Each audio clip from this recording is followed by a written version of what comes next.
Bonjour à tous, bienvenue à notre webinaire Démystifier les interfaces de résultats. On a quand même déjà plusieurs personnes qui sont connectées, donc je ne prendrai pas nécessairement plus de temps. On va débuter tout de suite, étant donné qu'on a quand même un bon programme. Euh, je pense que les gens attendaient beaucoup le sujet des interfaces de résultats. On a eu énormément d'inscriptions. Merci à tous de participer en grand nombre. Donc, tu peux changer de slide. On va Ouais. prendre une petite minute pour s'introduire. Il y en a qui me connaissent depuis longtemps, il y en a qui me connaissent pas du tout. Donc, moi, c'est Claudia Dravigné. Dans le fond, j'ai un parcours un peu non standard chez Dialogue Insight. Ça fait au-dessus de 10 ans que je travaille pour Dialogue Insight, mais j'ai eu plusieurs chapeaux. En ce moment, ben, je fais un hybride entre de la gestion de projet et du marketing. Donc, là, je reprends un petit peu au niveau des webinaires. J'en ai fait disons jusqu'en 2018 et maintenant je retombe dans le dossier des webinaires. Donc, je vais accompagner aujourd'hui Samuel, notre formateur sympathique. Samuel qui va prendre le lead de vous expliquer tout au niveau des interfaces de résultats. Tu peux changer de slide. Je prends aussi quelques petites minutes pour vous rappeler que vous pouvez poser vos questions dans la petite boîte de questions de GoToWebinar. On va prendre les questions à la fin pour laisser le flow de la présentation là, bien se dérouler, puis on va répondre à toutes les questions, ou en fait, en espérant qu'on ait le temps de répondre à toutes les questions à la fin. Le webinaire aussi est enregistré, donc on envoie la vidéo par courriel à tous les inscrits, que vous soyez présents. Ben, là, vous êtes présents, donc vous le savez, mais on envoie aussi aux gens qui ne sont pas présents. Si jamais une autre fois vous n'êtes pas disponible à la date et l'heure du webinaire, vous pouvez tout de même vous inscrire. On vous envoie la présentation par après par courriel. Donc, aujourd'hui, on va couvrir les interfaces de résultats courriel, on va couvrir les interfaces de résultats contact, on va parler des envois de rapports de statistiques automatisés et aussi des interfaces de résultats e-commerce et finalement des statistiques de marketing automatisées. Il y a d'autres interfaces, mais si on ne veut pas que le webinaire dure 4 heures, on va se limiter à ces sujets-là. Et par la suite, là, évidemment, s'il y a d'autres questions qui se posent, si on n'a pas le temps de répondre à tout, s'il y a d'autres choses, n'hésitez pas à nous contacter, là, l'équipe de Dialogue Insight, vos gestionnaires de projet, vos directeurs de compte, Samuel, le support, Eve, tout le monde est là, on peut vous répondre, il n'y a aucune gêne à poser vos questions. Sans prendre plus de temps, je peux laisser Samuel débuter sa présentation. Good. Alors, Merci à toi, Claudia merci pour la petite intro. ça fait plaisir. Bonjour à tous. C'est tout le temps le fun de voir la quantité de gens qui se connectent au webinaire. Donc, je vais juste faire une petite parenthèse. Quand on parle de statistiques sur Dialogue Insight, il y a tout le temps je vais dire deux branches si on veut. Donc, la branche on voit les statistiques, mais il y a tout le temps la branche de qu'est-ce qu'on peut faire par la suite sur Dialogue Insight avec ces statistiques-là pour être capable de faire du retargeting, que j'appelle. Donc, vous me pardonnerez l'anglicisme, mais je pense que vous comprenez ce que je veux dire par ça, c'est-à-dire qu'est-ce que je peux faire avec cette donnée-là pour l'utiliser et recibler les contacts avec cette même donnée. Donc, on va commencer, on va y aller pas mal en ordre de ce qu'on trouve ici. Le premier, c'est vraiment tout ce qui est les résultats reliés à vos courriels que vous envoyez. Donc, en partant, plusieurs d'entre vous vont le savoir déjà, mais ça se trouve dans l'onglet Résultats et sur l'onglet Courriel ici. Donc, par défaut, juste vous faire une petite parenthèse que ce qu'on vous indique ici, c'est les envois que vous avez reçus dans le dernier mois, que vous avez fait, pas reçus, pardon, mais que vous avez fait dans le dernier mois. En passant, si je parle un petit peu du nez, vous m'excuserez. J'ai des solides allergies de ces temps-ci au pollen et tout, donc j'ai ma voix qui est pas très, très naturelle, mais bon.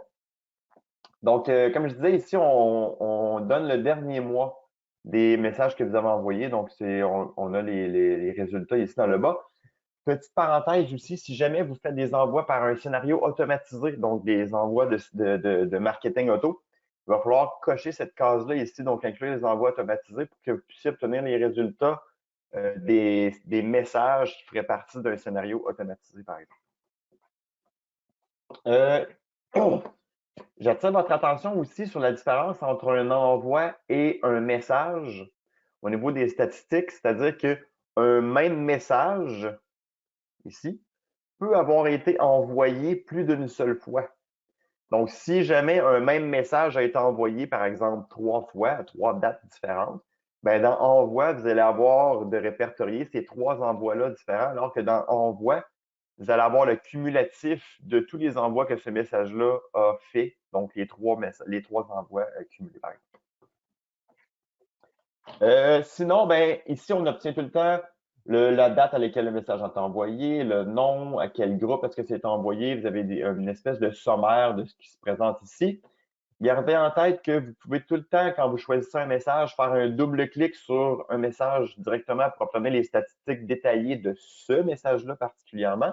Mais vous pouvez aussi, puis là, je ne sais pas si vous allez bien voir, là, il y a une espèce de petit gris bleu là, qui fait que mon message est sélectionné, mais je peux prendre plus d'un seul message de sélectionner dans cette interface-là pour comparer ou cumuler les résultats de plusieurs messages entre eux.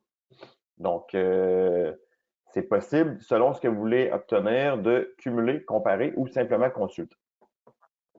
C'est ce que je vais faire moi aujourd'hui. Donc, je vais rentrer dans les statistiques détaillées de ce message-là précisément.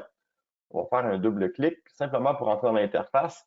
Donc, par défaut, vous allez avoir évidemment dans le haut le nom du message, quel était l'objet, à qui ça a été envoyé, à quelle date ça a été envoyé et par qui. Vous allez avoir un résultat du nombre d'ouvertures, du nombre de clics. Ce qui est intéressant ici, c'est que vous pouvez vous comparer à l'industrie. Donc, si jamais vous êtes un organisme gouvernemental, une entreprise de commerce de détail, société d'assurance, donc il y a plusieurs sections ici qui vont vous permettre de vous comparer à la moyenne de l'industrie. Évidemment, là, nous, on n'est pas un organisme gouvernemental, mais on pourrait le changer ici pour obtenir une bonne moyenne. Juste savoir, les clients nous posent souvent la question sur quoi cette statistique-là est basée. C'est basé sur les clients qui font affaire avec nous vraiment. Donc, on a 4 à 500 clients en tout, là, et chacun des clients fait partie d'une industrie. Donc, on le classe lors de l'ouverture du compte, qui nous permet d'avoir les statistiques ici de comparaison. Donc, voilà pour la comparaison de l'industrie. Après ça, ben, vous allez avoir les 4 fameux graphiques de livraison. Donc, vous allez avoir les contacts ciblés, les ouvertures, les clics et l'attrition des données. Ici, évidemment, ça va être très difficile d'avoir un 100% de taux de livraison. Il peut tout le temps avoir des erreurs. La boîte courriel était pleine. Il y a eu une panne d'Internet sur le domaine sur lequel on a livré, par exemple. Donc, il peut y avoir plusieurs choses qui expliquent des erreurs de livraison et des erreurs après livraison. Ici, en passant, c'est ce qu'on appelle des soft bounce. Donc, un soft bounce, ça veut dire que c'est pas parce que l'adresse courriel est tombée en erreur de livraison à cet endroit-là qu'on n'essaiera pas de livrer à la même adresse lors du prochain envoi. Ça n'exclut pas le contact des prochains envois. Au niveau des ouvertures, ici, on a 876 messages ouverts. Ça veut dire j'ai 876 contacts différents qui ont ouvert au moins une fois le courriel. Okay? Ce n'est pas 876 ouvertures uniques. C'est 876 contacts différents qui ont ouvert au moins une fois le courriel. Et c'est exactement la même chose pour les messages cliqués. Donc, j'ai 136 contacts différents qui ont cliqué sur au moins un lien dans mon message. Et non, j'ai 136 clics uniques. On va le voir pour les clics, par exemple, on a la statistique un peu plus bas du nombre de clics uniques versus le nombre de personnes. Finalement, ben, l'attrition des données, c'est le graphique un peu plus plate du reste, mais ici, contrairement aux erreurs de livraison, c'est ce qu'on appelle des hard bounce. Donc, c'est tous les contacts que vous avez perdus suite à cet envoi-là avec qui vous ne pourrez plus communiquer pour différentes raisons. Donc, on a des désabonnements, des contacts qui tombent en quarantaine parce que l'adresse courriel n'existe plus, par exemple. Il peut y avoir des plaintes spam, etc. Donc, vous allez avoir une espèce de données ici des contacts que vous avez perdus suite à cet envoi. En passant, petite parenthèse, on a des quarantaines sur erreurs répétitives ici. Ce que ça veut dire, ça, c'est que si j'ai un contact qui tombe en erreur de livraison 7 fois en ligne sur une période de 45 jours, il va tomber en quarantaine sur des erreurs répétitives aussi. Donc, c'est juste parce qu'on ne reçoit pas tout le temps l'information que le domaine, l'adresse courriel n'existe plus. Donc, si ça fait trop de fois en ligne que l'adresse tombe en erreur, on la met en quarantaine. Donc, si je continue un petit peu plus bas, vous allez avoir les hyperliens les plus cliqués. Je vous disais tantôt qu'on a la différence entre les clics uniques et le nombre de personnes. Donc, par exemple, ici, le bouton Je m'inscris dans ce message-là a été cliqué 319 fois différentes par 133 contacts différents. Donc, on peut comprendre ici, dans le fond, qu'il y a plusieurs personnes qui ont cliqué sur le même lien dans ce message-là. Donc, ça va être la même chose pour tous les autres liens ici. Vous avez une petite loupe dans le haut ici qui va vous permettre d'obtenir les statistiques plus détaillées sur les hyperliens. Si jamais vous cliquez sur ça, ben là, ce message-là avait seulement 8 liens.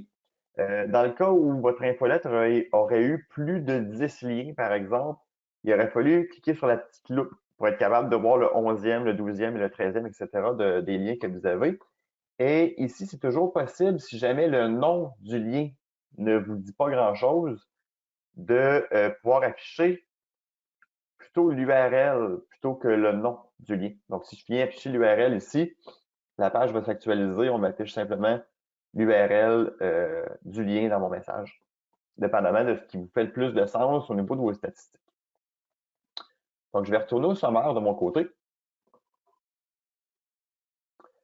Et donc, si je continue, le reste, c'est peut-être un petit peu moins pertinent, mais ça peut vous servir de temps en temps. Vous avez la performance de livraison à travers le temps. Vous avez les ouvertures et les clics à travers le temps. Ici, c'est le fun on voit souvent qu'il y a une espèce évidemment, suite à l'envoi, il y a une très grosse montée d'ouverture et de clics. Ça diminue à travers le temps. Les fins de semaine, on tombe presque à zéro. Puis après ça, les lundis, il y a tout le temps une espèce de petit bump ici qu'on peut voir là. Sinon, finalement, on a les résultats par domaine. J'ajoute un petit détail au niveau des résultats par domaine. Ici, ça peut être un bon indicateur de savoir si vous avez des problèmes de livraison avec un domaine en particulier. Par exemple, disons que pour Gmail, vous avez, je sais pas, vous avez 10 000 contacts qui ont reçu votre courriel sur Gmail. Vous avez 100% d'ouverture, mais votre taux de clic et votre taux d'ouverture sont à 0%. Si vous avez 100% de livraison pour un domaine, mais que le taux de clic et le taux d'ouverture sont à zéro ou presque à zéro, c'est probablement parce que vos messages sont livrés dans le spam.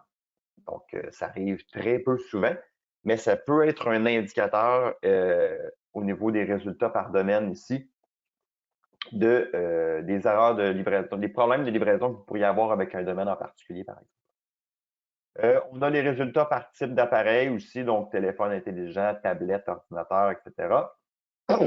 Pardon. Et dans le bas complètement, vous avez deux petits boutons cachés ici, donc vous pouvez exporter les résultats. Ça vous génère un rapport Excel. Ça vous donne exactement les mêmes informations. C'est juste un peu moins beau, évidemment, parce que c'est sur un rapport Excel. Et vous pouvez partager les résultats. Ici, le partage de résultats, c'est une invitation par courriel qui est envoyée. Ce qui est pertinent, c'est que vous pourriez partager les résultats à quelqu'un qui n'a pas nécessairement accès à Dialog Insight.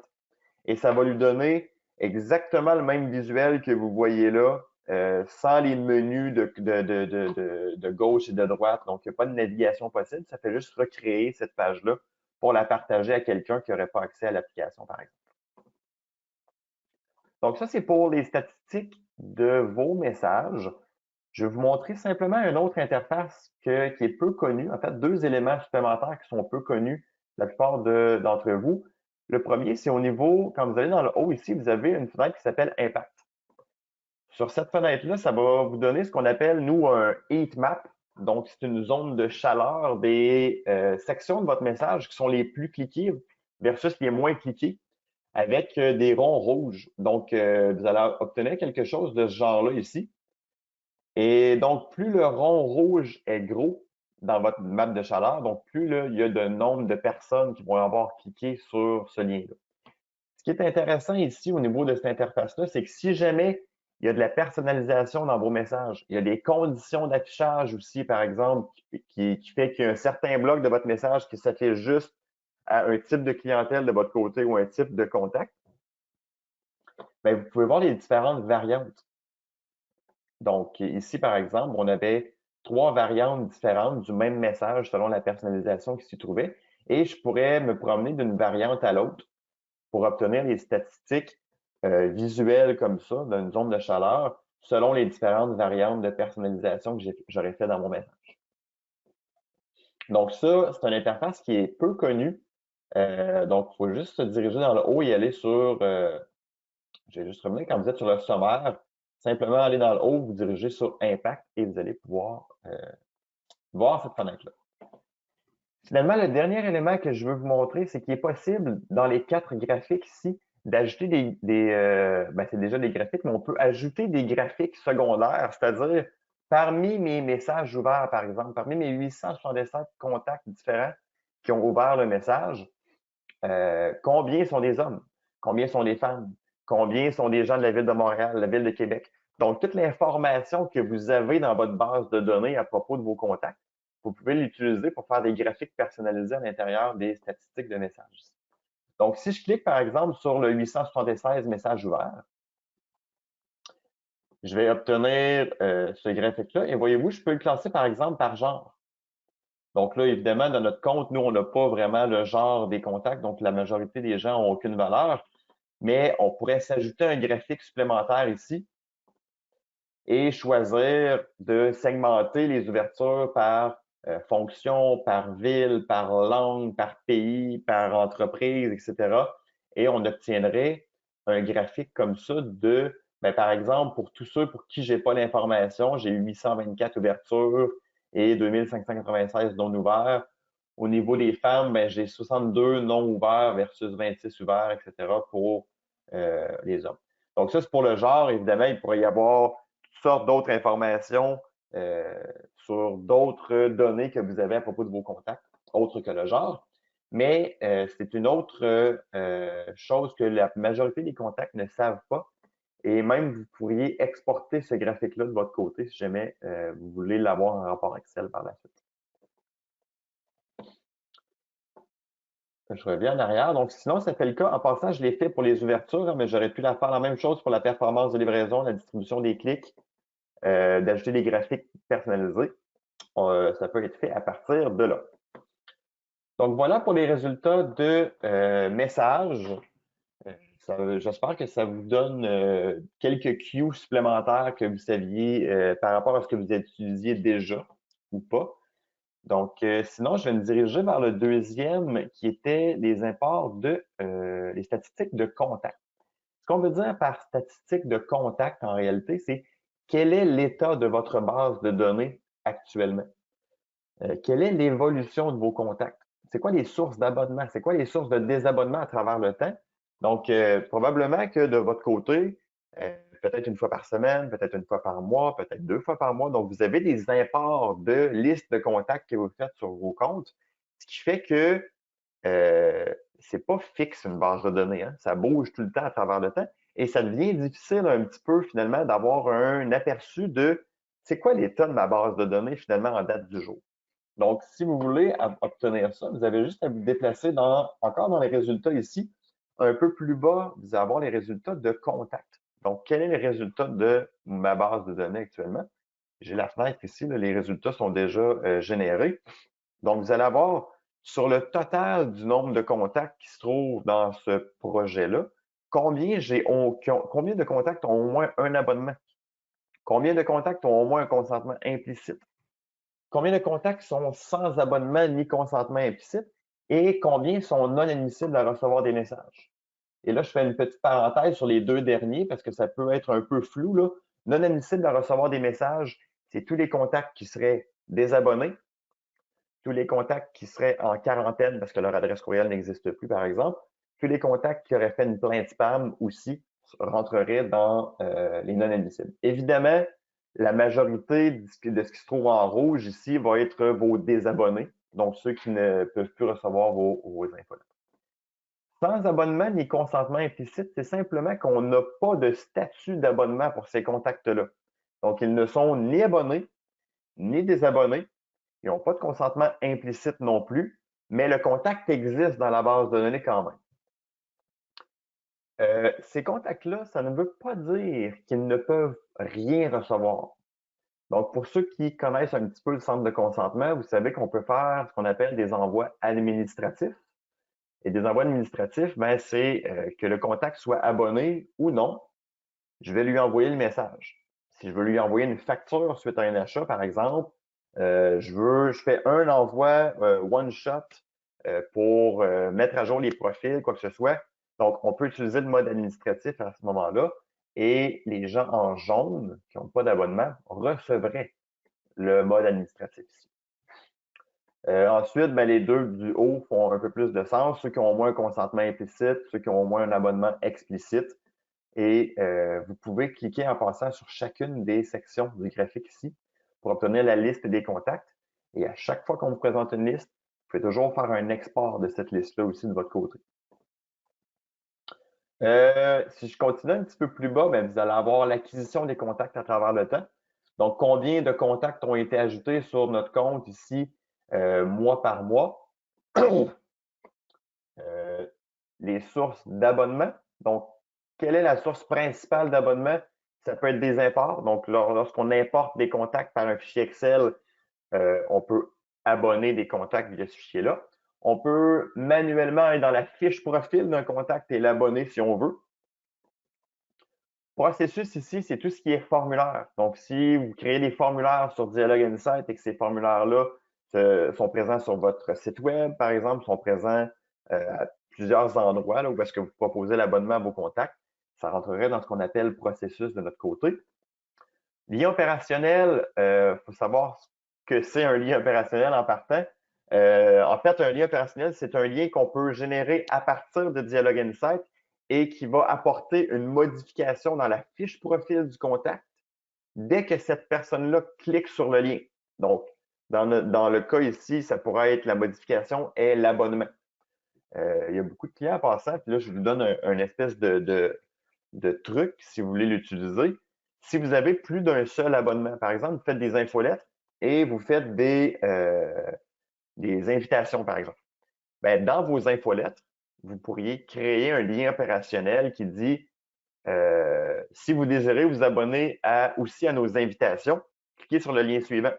Et là, ben, en cliquant, automatiquement, la personne va être abonnée aux invitations et on pourrait rendre ce bloc-là conditionnel à ce que la personne ne soit pas déjà abonnée aux invitations. Fait que si tu n'es pas abonné, je t'affiche ce bloc-là qui te propose de t'abonner et sur le clic, automatiquement, la personne est abonnée. Si jamais vous voulez plus de détails au niveau des liens opérationnels, je vous invite à aller sur notre aide en ligne, juste faire une recherche sur le mot lien opérationnel. Vous allez avoir tous les articles, même des capsules vidéo qui vous expliquent un petit peu comment ça fonctionne. Ici, il y a une source d'abonnement qui n'est pas présente, mais qui serait possible, c'est par API.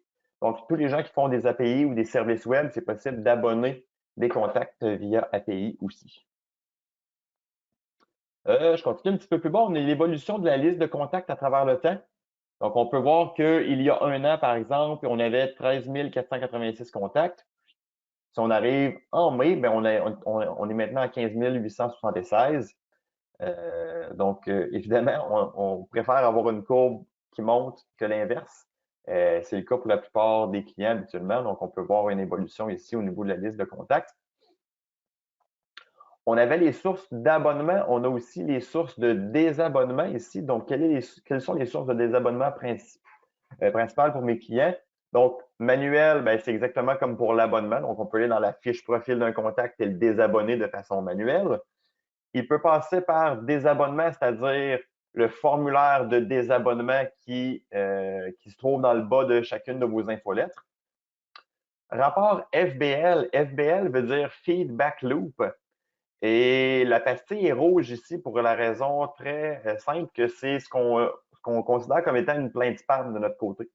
Donc, si jamais la personne reçoit un de vos courriels et dit « ceci est du spam », Dialogue Insight reçoit ce signal-là, place le contact tout de suite sur la liste noire qui exclut tous les envois, mais c'est ce qu'on appelle un rapport feedback loop dans la source de désabonnement. L'entête list unsubscribe maintenant, c'est qu'on peut demander, donc la plupart d'entre vous devaient avoir sûrement une adresse Hotmail ou une adresse Gmail, Yahoo, etc.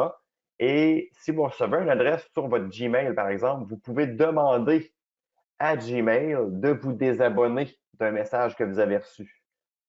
La finalité est la même, c'est-à-dire que ça désabonne le contact, sauf qu'on fait la différence ici entre un désabonnement via le lien de désabonnement ou un désabonnement via l'entête List and Subscribe qui serait demandé au navigateur. Finalement, il peut y avoir toutes sortes de processus personnalisés qui sont créés sur votre compte qui peuvent avoir désabonné aussi un contact. Et pareil comme pour l'abonnement, il y en a un qui n'apparaît pas, mais on peut désabonner un contact aussi par API, par service web.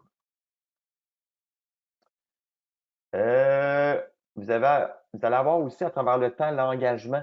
Donc, quelles sont les ouvertures et les clics totales par mois que vous allez avoir fait? Donc, par exemple, ici, en décembre, en janvier, en février, donc vous allez avoir les ouvertures, les clics et ceux qui n'ont fait aucune action par mois sur votre compte. Et je termine avec ça. Le reste, c'est moins pertinent, mais vous allez avoir ici, c'est intéressant de voir ça. Ça va être le pourcentage d'ouverture globale sur ordinateur versus mobile. Et ça va être un très bon indicateur à savoir si c'est très important pour vous de vous assurer que la version mobile fonctionne correctement. En fait, c'est toujours important que la version mobile fonctionne correctement, mais est-ce que c'est plus crucial ou moins crucial dans votre cas? Donc, on peut voir que sur ce compte-là, par exemple, la majorité des ouvertures sont faites sur ordinateur. 87 versus 12%. Qu'on observe, par exemple, pour la moyenne des comptes habituellement, c'est qu'on est pas mal à un 60-40 actuellement. Donc, il y a un 60% sur ordinateur, il y a un 40% sur mobile. Il y a même certains comptes, certains d'entre vous, pour qui l'ouverture mobile est supérieure à l'ouverture sur ordinateur. Donc, voilà, ça peut vous donner une espèce d'aperçu du fonctionnement ici. Et je veux ajouter une petite parenthèse, là. Tous ces graphiques-là qui nous présentent l'état de notre base de données, on peut toujours, ici dans le haut, par exemple, pour les sources d'abonnement, j'ai un petit rapport Excel ici qui me permettrait de faire un export. Donc, je l'ai pour les sources d'abonnement, pour l'acquisition, évolution de la liste de contacts. On a tout le temps le petit rapport Excel. Et j'ai le petit œil aussi. Le petit œil me permettrait d'avoir plus de détails parce que par défaut, dans l'interface ici, vous obtenez seulement les 6 derniers mois. Si jamais vous voulez avoir, pas nécessairement les 6 derniers mois, mais vous voulez avoir une plage horaire précise pour votre source d'abonnement, par exemple, vous pouvez aller sur plus de détails ici. On va vous générer le rapport par défaut pour la dernière année, mais vous pourriez, avec le petit calendrier ici, choisir une période personnalisée. Vous pouvez l'entrer à la main aussi. Sinon, mais vous pouvez avoir les 7 derniers jours, le dernier mois, les 6 derniers mois. Vous pouvez avoir tout à partir du début. Évidemment, si votre compte est ouvert chez nous depuis longtemps et que vous faites tous, attendez-vous à ce que le rapport soit un petit peu plus long à générer, c'est normal. Si je vais, par exemple, sur le dernier mois et que je fais appliquer, on prend pas on prend pas le mois courant en passant, on prend les 30 derniers jours en date d'aujourd'hui. Et donc, comme j'ai demandé plus détaillé, mais je l'ai par journée ici, la source d'abonnement.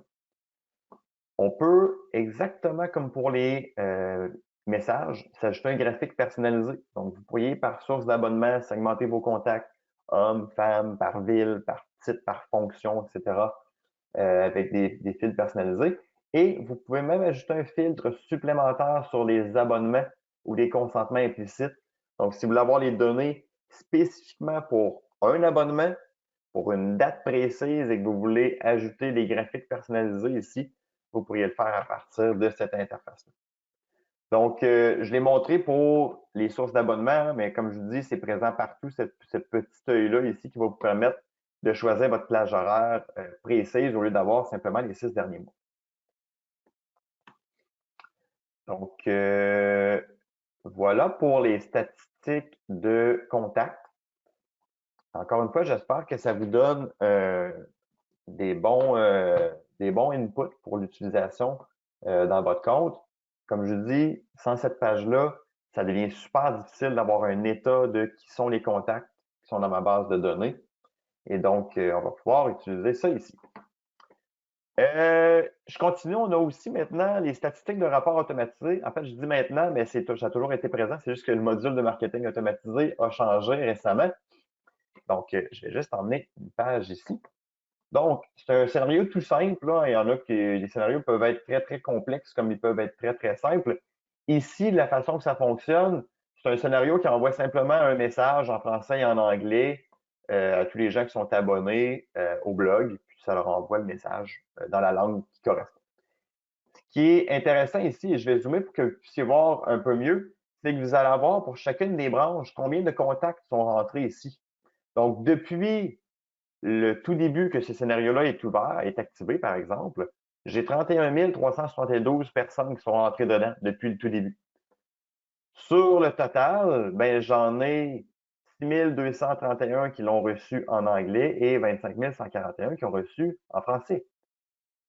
Et sur les 25 141 qui l'ont reçu en français, ben, j'en ai 8 297 pour lesquels ça a été un succès et la différence pour un abandon. Dans notre cas ici, c'est juste qui est abonné et qui n'est pas abonné. Donc, quand le contact n'a pas l'abonnement requis, il passe par un abandon, évidemment. Donc, il ne peut pas recevoir le message ici.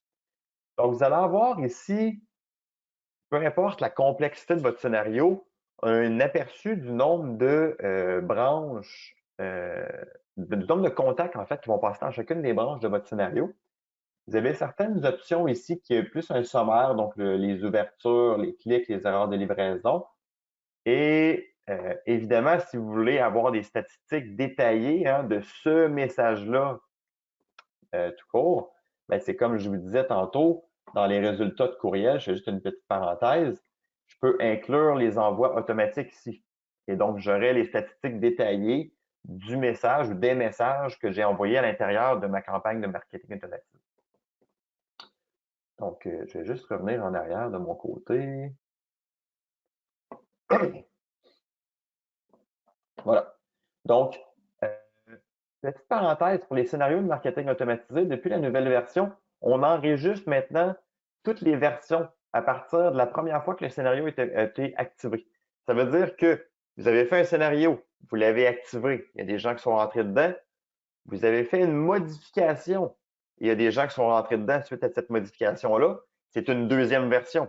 Vous avez refait des modifications, il y a des gens qui sont rentrés dedans à nouveau, c'est une troisième version, et ainsi de suite comme ça. Et vous allez voir ces versions-là dans le haut ici. Donc, par exemple, ce scénario-là, on est rendu à la quatrième version, et on pourrait reculer dans le temps ici à la version 1, la version 2, la version 3, la version 4, et vous voyez à quelle date et quelle heure est-ce que cette modification-là a eu lieu.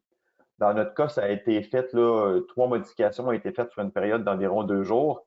Et on pourrait avoir, pour la version 2 précisément, voyez-vous, ce scénario-là était presque pas activé à la version 2. J'ai seulement un contact qui est rentré dedans.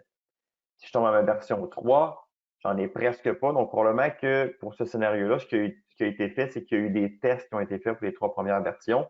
Une fois que c'était concluant, on est passé à la version 4, qui est la version présente. Mais vous pourriez potentiellement vous avoir plusieurs contacts qui sont rentrés pour chacune des versions et obtenir des statistiques détaillées pour chacune des versions comme ça ici.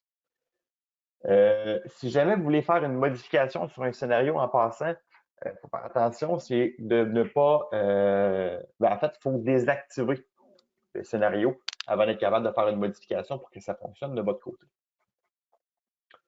Au niveau des statistiques, c'est pas plus compliqué. Je vous dirais que vous allez avoir un historique aussi de toutes les exécutions qui ont été faites depuis le début. Là.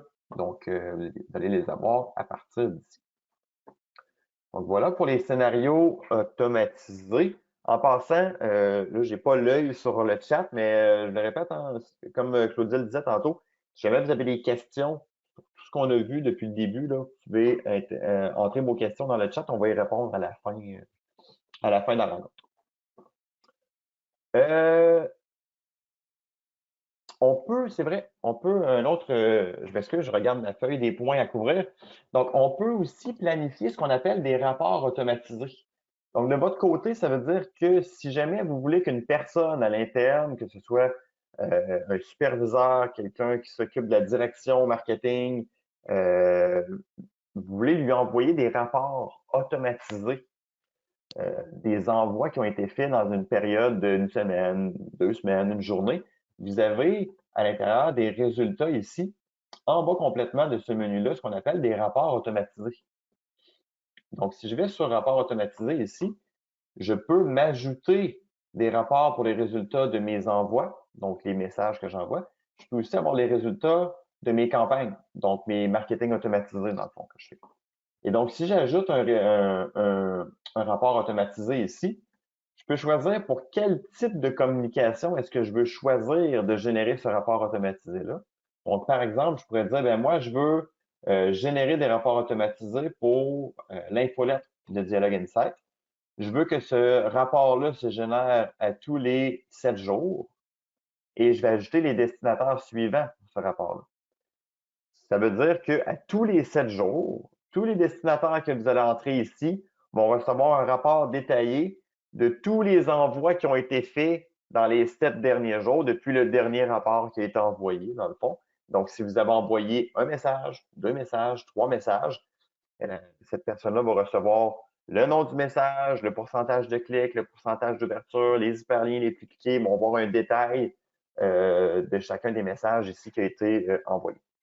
En passant, petite parenthèse un petit peu moins le fun peut-être ici, les destinataires que vous ajoutez dans vos rapports automatisés doivent avoir un utilisateur existant sur Dialog Insight. Par contre, ce que vous pouvez faire, si jamais vous voulez envoyer des rapports à une personne qui n'a pas nécessairement accès à Dialog Insight, c'est que vous pouvez lui créer un accès, donc créer un utilisateur sur Dialog Insight complètement vide, avec aucune permission, aucun accès à quoi que ce soit, mais au moins que l'utilisateur existe dans la liste des utilisateurs, vous allez pouvoir l'ajouter dans les destinataires ici par la suite. Donc, pour ceux qui ne savent pas, là, il faut avoir les accès, évidemment, mais à partir de la gestion du compte ici, vous allez avoir une section qui s'appelle Utilisateurs dans laquelle vous pouvez créer des utilisateurs. Et donc, c'est par là que vous pourriez ajouter un utilisateur complètement vide, comme je dis, avec aucune permission, mais au moins, vous allez l'obtenir dans la liste des destinataires possibles ici. Donc, voilà, ça peut être super intéressant, ça, pour, voyez-vous, nous, on en a plusieurs qui sont générés aux 7 jours, sauf celui-là, aux 14 jours. Donc, on reçoit ici des alertes automatisées, autant des messages que des résultats de campagne de ce qu'on envoie. Donc, ça, c'est une petite parenthèse au niveau des scénarios automatisés, plutôt des rapports automatisés, pardon. Et finalement, mais le tout dernier, je vais revenir sur ma présentation PowerPoint. Ça va être au niveau des statistiques de e-commerce. Donc, sur Dialog Insight, vous pouvez brancher e-commerce avec Parcours, qui est l'outil généré par DI, mais vous pouvez brancher e-commerce avec euh, Shopify, avec Magento, avec plusieurs Lightspeed, j'en oublie un là. Donc, vous pouvez brancher, dans le cas où vous faites du e-commerce, évidemment, vous pouvez brancher ces modules-là avec Dialog Insight pour qu'on puisse recueillir toutes les statistiques de produits consultés, de paniers. Donc, quels sont les items qui ont été ajoutés au panier, les paniers abandonnés aussi. On pourrait même faire des relances de paniers abandonnés si vous voulez, et de tout ce qui est transactionnel aussi, pour obtenir finalement des statistiques qui vont ressembler un peu à ça. Donc, j'ai trois slides à vous présenter. Donc, vous avez ici, par exemple, une évolution des revenus en dollars canadiens par mois. Donc, depuis le début que e-commerce est branché pour ce compte-là, par exemple, ben, je peux savoir en juin, en juillet, en août, en septembre, etc., combien est-ce que de revenus ont été générés sur le site web. On peut voir le nombre de transactions aussi. Et souvent ici, ce qui est intéressant, c'est que le nombre de transactions fit, et c'est normal, beaucoup avec l'évolution du revenu. Donc, plus j'ai de transactions, souvent j'ai des revenus plus hauts. Et quand je suis plus bas, par exemple, comme en août, ben, mes revenus sont plus bas aussi. Donc, généralement, ces deux graphiques-là se ressemblent beaucoup.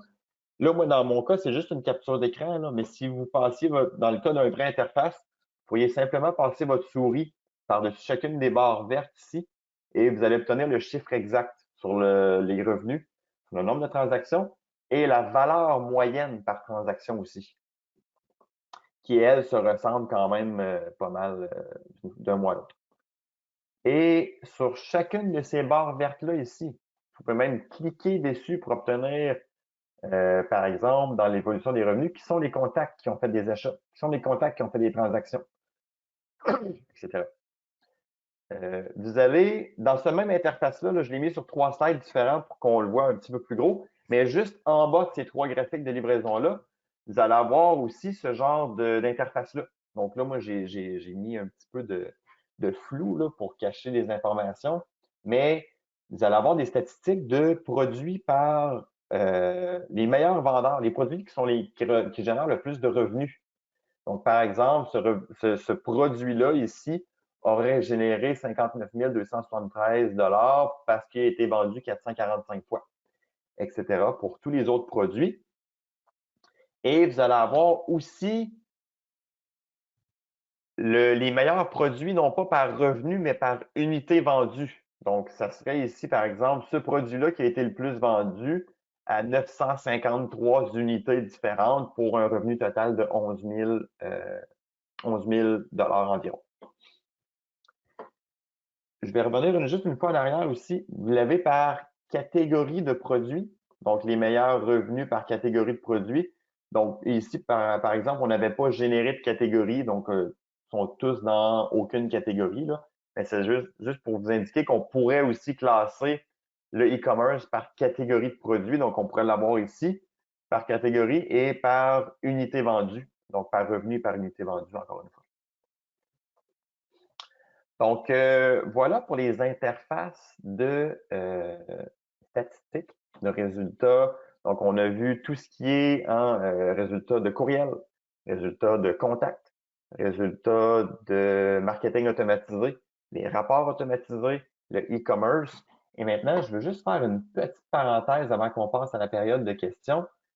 Quand vous faites quand vous faites des envois, quand vous faites des scénarios automatisés, toute cette donnée-là qui est recueillie par Dialogue Insight, par quel contact a reçu quoi, quel contact a ouvert quoi, quel contact a cliqué sur quoi, quel contact a entré dans tel scénario automatisé, quel contact a rentré par un scénario automatisé et qui s'est terminé par un succès, par un échec, par un abandon.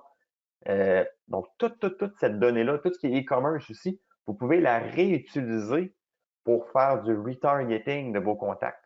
Donc, je pourrais, par exemple, dans les groupes, donc c'est les groupes qui vont nous permettre de faire ça, me créer un groupe que je vais appeler retargeting.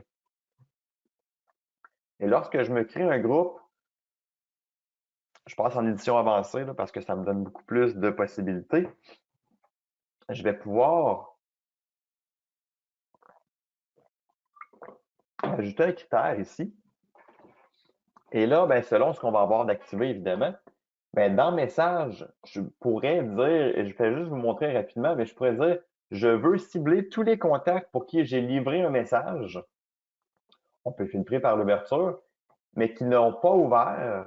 Et on peut choisir un message en particulier et qui n'ont pas ouvert, par exemple, mon invitation au webinaire.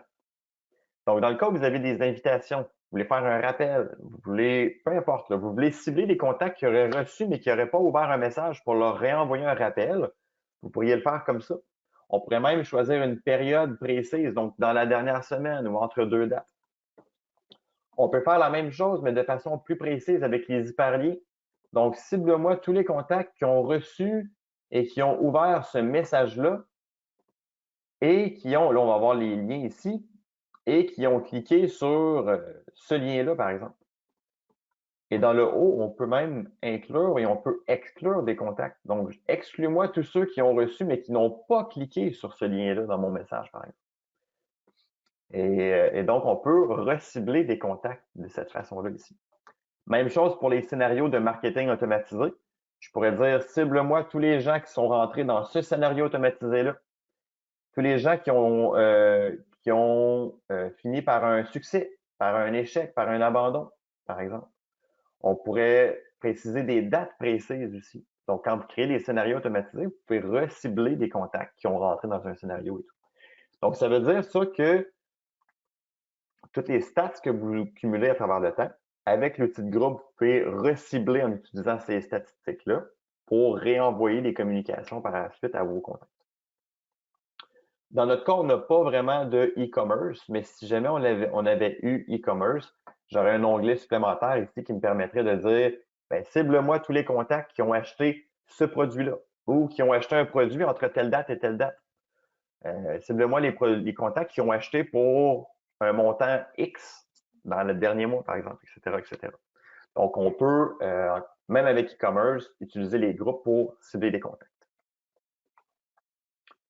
Donc voilà, ça fait le tour de ce qu'on avait à voir pour aujourd'hui. J'espère vraiment que ça va vous avoir donné des bons tips, des trucs et astuces, comment utiliser les interfaces de statistiques sur DI et peut-être même comment l'utiliser pour recibler des contacts. Claudia, je sais pas, là, je sais pas s'il y avait des questions. J'imagine qu'il y en a quelques-unes, là. Oui, j'ai quand même quelques questions. On va tout de suite se lancer, je pense.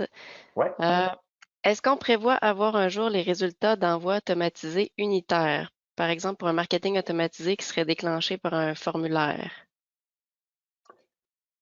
Euh, Oui et non. C'est-à-dire que c'est déjà possible en ce moment dans les rapports automatisés d'ajouter les résultats de campagne. Par contre, effectivement, ça ne sera pas unitaire, ça va être cumulatif. C'est-à-dire que si je dis ben, aux 2 jours, ça va être tous les envois qui ont été envoyés dans les 2 dernières journées. J'essaie de voir. Mais je pense qu'on parlait ici plutôt dans les marketing auto. Quand ton marketing auto envoie à un seul contact, t'as comme pas un rapport pour envoi Ah, unitaire. non, malheureusement. Par contre, si c'est prévu dans le futur, je ne pourrais pas vous dire, là. C'est sûr que ce module-là a été refait hein, de A à Z il y a quelques mois. Fait que, il va certainement avoir des améliorations qui vont être ajoutées à travers le temps, mais actuellement, on n'a pas la donnée unitaire, malheureusement. On va l'avoir dans l'historique, par contre. Vous allez pouvoir voir à chaque jour combien de contacts sont rentrés, mais c'est quotidien, le plus précis qu'on va pouvoir aller chercher. Est-ce qu'il est possible de savoir à partir de combien d'erreurs l'adresse est mise en quarantaine? Oui. Et ça, en fait, cette notion-là peut être, c'est une super bonne question, là. Ça peut être configuré manuellement, par contre. C'est-à-dire que la valeur par défaut, c'est 7 erreurs consécutives sur une période de 45 jours. Par contre, dans le menu configuration ici sur Dialog Insight, dans le bas complètement, quand vous allez dans config et sur contact, si je ne me trompe pas, vous avez quarantaine sur erreur de livraison ici, qui vous permet, si vous cliquez sur ça, de changer ce paramétrage-là. Donc, par défaut, comme je vous dis, c'est 7 erreurs consécutives sur une période de 45 jours qui va placer le contact en quarantaine, mais vous pourriez dire, moi, ben, ça va être 10 erreurs consécutives sur un an. Si vous pouvez sauvegarder ça. Donc, ça veut dire que vous pouvez paramétrer ça comme vous voulez. Tu sais, par exemple, si on dit 7 erreurs consécutives sur une période de 45 jours, mais que vous envoyez jamais plus de 7 messages sur une période de 45 jours, ben, il n'y a jamais personne qui va tomber en quarantaine si c'est une erreur répétitive. Donc, ça se peut que vous vous dites, ben, moi, j'envoie pas souvent les messages, fait que je vais plutôt mettre ça sur 90 jours, par exemple. Donc, vous pouvez ici vraiment dans configuration, contact et quarantaine sur erreur de livraison paramétrer ces choses-là. Parfait, merci. On avait une autre question sur les taux. Le taux correspond au nombre de clics, pas unique sur l'ensemble des ouvertures. Je pense que c'est quand tu étais dans les Oui, interfaces de je pense que je comprends la question. Là, si je reviens sur mon message ici, je pense bien comprendre la question. Là, en fait, effectivement, le pourcentage de clics qu'on a ici, taux de clics, oui, la personne précise. ouais, OK, parfait. C'est effectivement le pourcentage de clics sur le total d'ouverture. Donc, c'est 15,5% d'ouverture sur mes 876 contacts qui ont ouvert le message. Je ne sais pas si c'est ça la question. La personne peut peut-être préciser là, si ça répond bien. Là. Et même chose pour le taux d'ouverture, en fait. Hein, c'est 24,6% d'ouverture sur le total du nombre de messages livrés, dans le fond. Donc, c'est tout le temps comme incrémenté d'une étape à l'autre. Oui, donc c'est bon pour ça. Excellent. Est-ce qu'il se peut qu'une adresse soit en quarantaine, mais qui est tout de même admissible? Non. Une adresse contact qui est en quarantaine. En fait, il y a 3 choses hein, qui expliquent une quarantaine. C'est soit une adresse courriel qui n'existe plus. Donc, une adresse courriel qui n'existe plus, on la place en quarantaine. Puis, la seule moyen de lever la quarantaine, c'est de modifier l'adresse courriel. Donc, si vous modifiez l'adresse courriel d'un contact, ça va lever la quarantaine automatiquement. La deuxième chose qui fait qu'une adresse courriel peut être en quarantaine, c'est une adresse courriel invalide. Donc, une adresse courriel qui n'a pas de commercial, qui n'a pas de .com, qui a un accent aigu dedans, par exemple. Donc ça, vous pourriez simplement corriger l'adresse courriel et ça va lever la quarantaine automatiquement.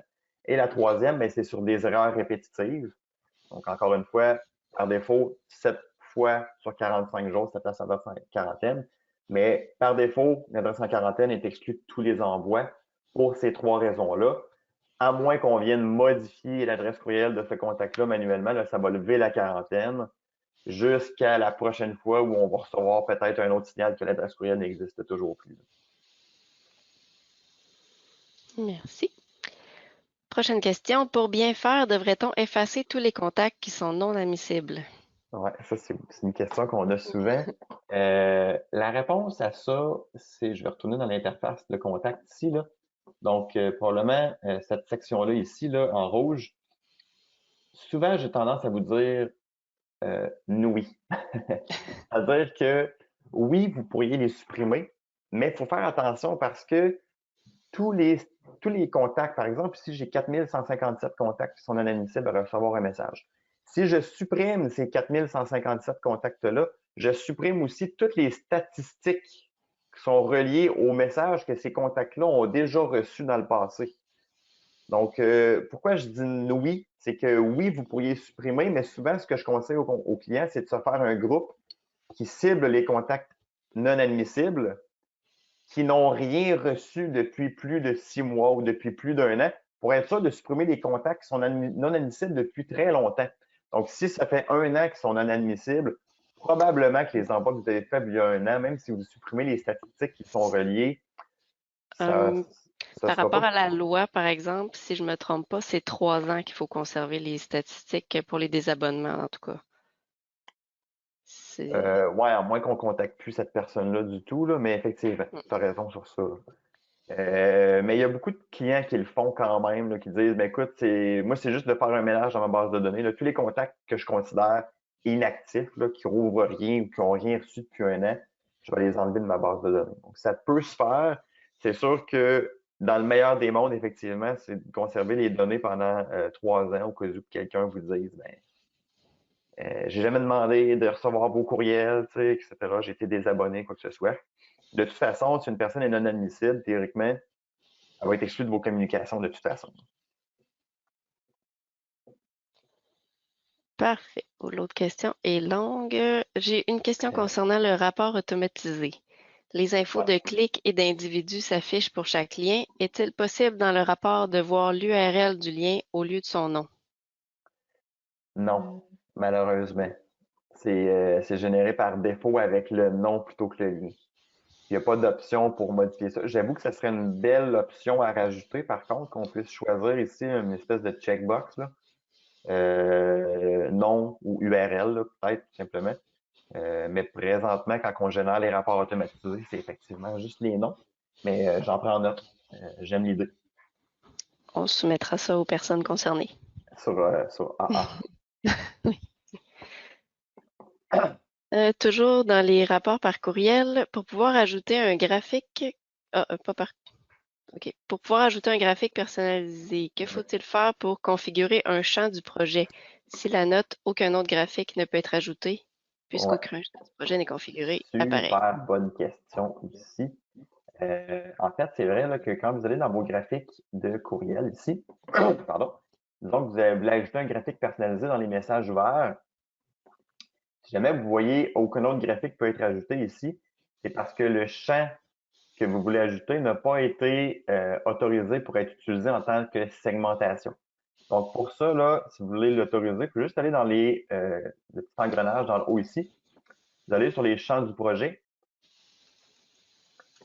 Vous allez vous diriger dans les configurations avancées ici. Donc, il faut le savoir. C'est pour ça que je dis que c'est une bonne question. Configuration avancée. Et après ça, vous allez sur la disponibilité des champs ici. Et là, vous allez avoir toute la liste des champs. Pour que vous puissiez l'ajouter dans vos graphiques personnalisés, il faut que ça soit coché dans la section segmentation. Donc, si je vais ajouter, par exemple, ben, oui, ils sont presque tous déjà cochés, ceux qui sont impertinents, mais par exemple, est-ce que c'est un média ou non? Il faudrait que je coche ça ici. Et là, en passant, n'oubliez pas de sauvegarder. À partir du moment que vous sauvegardez, là, tout ce que vous allez avoir coché dans la segmentation, vous allez le retrouver par la suite dans vos messages lorsque vous allez dans les graphiques personnalisés ici. Il me reste une question. Oui. Pour le e-commerce, est-ce qu'on peut le faire avec des objectifs sur de l'acquisition de leads, par exemple sur des formulaires de contact ou de prise de rendez-vous? Mais que ce ne soit pas de l'e-commerce dans ce temps-là, ça va plutôt être ce qu'on appelle, nous, un formulaire de prospection. À moins que je comprenne mal la question, là, mais Moi, je pense que ça voulait dire si on peut avoir des statistiques du style e-commerce, là, qu'est-ce que ça. Les goals, un peu comme dans Google Analytics. Combien tu as eu de contacts ou combien tu as eu de demandes, combien. ouais, OK. Ça va vraiment être dans le formulaire de prospection. Donc, c'est pas un module que tout le monde a en passant, mais c'est un module que vous pouvez aller chercher si jamais ça vous intéresse. Quand vous allez dans processus et dans autres formulaires, vous avez potentiellement ce qu'on appelle les formulaires de prospection ici, qui vont vous permettre de, donc, comme vous pouvez voir, il y en a plusieurs ici de notre côté, mais qui vont vous permettre de générer des formulaires qu'on appelle justement de prospection pour aller chercher des nouveaux contacts, qui va vous permettre d'ajouter une pièce jointe, par exemple, si vous téléchargez notre livre blanc gratuitement en échange de votre adresse courriel, des choses comme ça. Et là, vous allez avoir des statistiques du nombre de contacts qu'on remplit, combien d'acquisitions de contacts, combien on remplit ce formulaire-là, mais il était des contacts qui existaient déjà versus l'acquisition de nouveaux contacts. Donc, ça peut être, c'est un super bel outil en passant, un formulaire de prospection pour aller faire de l'acquisition de contacts. Il y a beaucoup de clients qui l'utilisent. Si jamais vous ne le voyez pas ici dans autres processus et prospection, c'est parce que le module n'est pas activé sur votre compte, mais ça pourrait être fait si jamais vous en avez besoin. Elle ajoute si le formulaire est directement dans le site. Donc, j'imagine que c'est un formulaire qui ne serait pas chez nous. Dans ce cas-là, Ouais. Ben, si le formulaire est généré par Dialog Insight et hébergé sur votre site web, euh, ça l'est quand même. En fait, là, il y a une façon de tricher. On n'a pas par défaut, on n'a pas cette donnée-là, mais il y a il y a une façon de le tricher. Là. Fait que j'invite cette personne-là peut-être à m'écrire par courriel pour que je vous montre comment. Là. Il y a une façon d'aller obtenir la donnée, mais c'est un petit peu plus complexe. Par défaut, on n'a pas la donnée du nombre d'acquisitions sur un formulaire. parfait. Donc, ça C'est le fait tour des le tour. questions. Il vous reste 2 minutes si jamais il y a une petite question de dernière minute. C'est le moment. C'est bon, Sinon, pas parfait cette slide-là. On les a posées. il n'y a pas d'autres questions qui rentrent. Donc, je pense que ça fait le tour. Merci beaucoup, Samuel, pour ton temps. Et puis, Avec grandement plaisir. j'espère que tout le monde a appris au moins un petit quelque chose dans cette heure et puis que ça va vous être pertinent dans votre travail. Je rappelle à tous que le webinaire est enregistré. On vous envoie tout ça par courriel, là, c'est dans le courant de l'après-midi ou plus tard demain. Puis encore une fois, si jamais il y a d'autres questions qui s'ajoutent, n'hésitez pas à contacter n'importe quel membre de l'équipe Dialogue Insight. On va s'assurer de vous accompagner. Ça fait le tour. Merci beaucoup. Au prochain webinaire. Merci à tout le monde. Bon dîner et bonne journée. Bye bye. Bye bye.